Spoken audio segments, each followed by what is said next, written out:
Hello po, good morning po. Audible po ba? Audible ka, Iya. Sige. Okay po. Ray. Okay po. So, hello, hi, and mabuhay everyone. I am Ray Arvindanes, the leader of Group 5, and let me introduce to you our members, which is Ms. Masanit, Ms. Bonag, Ms. Perez, and Mr. Ramos. Next slide, please.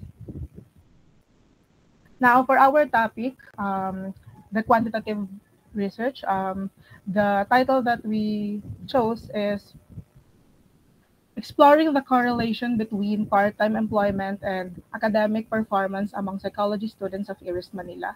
And yung purpose po ng study na to is to determine the relationship between the part-time working students and yung academic performance nila. Tapos, yung sa second naman po, which is the qualitative study, a study of Mayana or Amanyana habit among psychology students of IRIS Manila. Yung purpose naman po ng study namin is to investigate the prevalence and underlying factors of procrastination habit or the Manana habit of the psychology students of IRIS Manila.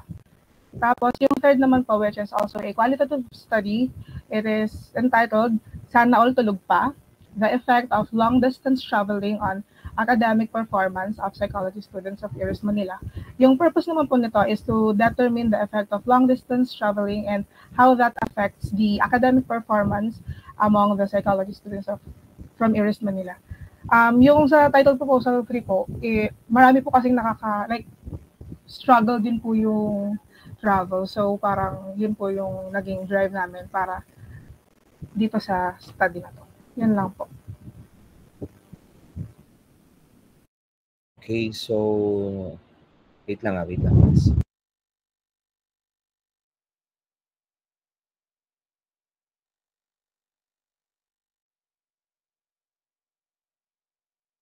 So I commend group number 5 for the presentation. So you have 1 quantity and 2 qualitative topics. As for the quantity, ang unang suggestion nyo is about part-time employment and academic performance among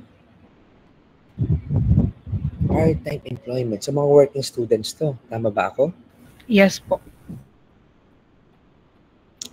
Sino sa grupo ninyo ang nagtatrabaho while studying?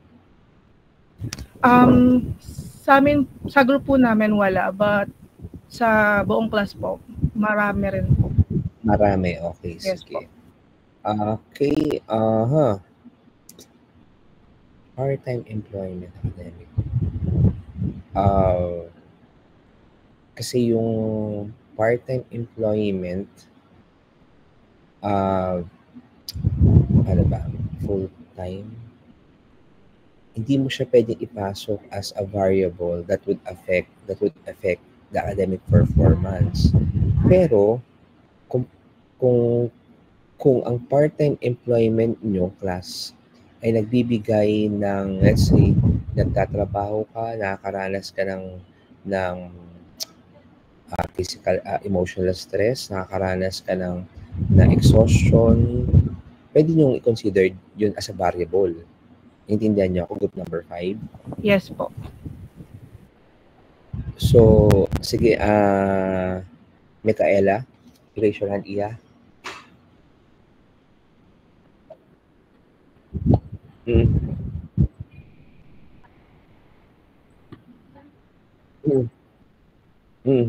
Meron isa, sige. So, siguro, kasi meron kasi kaninang grupo na may mga full-time sila nagtatrabaho and also full-time students. So siguro, ano ba ang nagiging epekto sa isang estudyante pag may trabaho siya habang nag-aaral? Pwedeng napapagod, pwedeng restless, di ba? So, maghanap kayo ng isang epekto pag yung isang estudyante ay nagtatrabaho na pwedeng i-correlate doon sa kanya sa academic performance. Tapos ang inyong respondent, yung mga nagtatrabahong estudyante na part-time. Nagets niyo ako, mga Iya? Yes po, noted po. So, pag-usapan nyo later on sa grupo nyo kung ano yung isang variable yun na pwedeng ibangga sa academic performance na resulta pag isang estudyante nagtatrabaho. Okay? So, just like I have said to the other groups, hanap kayo ng questionnaire and literature. As for your quali, Mayana. Habit, Manyana habit. So, ito yung mga taong tamad ba to? Hindi naman. Yung puro procrastination lang po, Prof. Ganun po. Yung puro mamaya. May Tapos ay meron, ang tanong iyan, may aamin ba nito sa inyo na may aamin ba? Tanong. Ako na po. Isa na po ako doon sa honest. Sige. So, number 3, sana all tulog pa.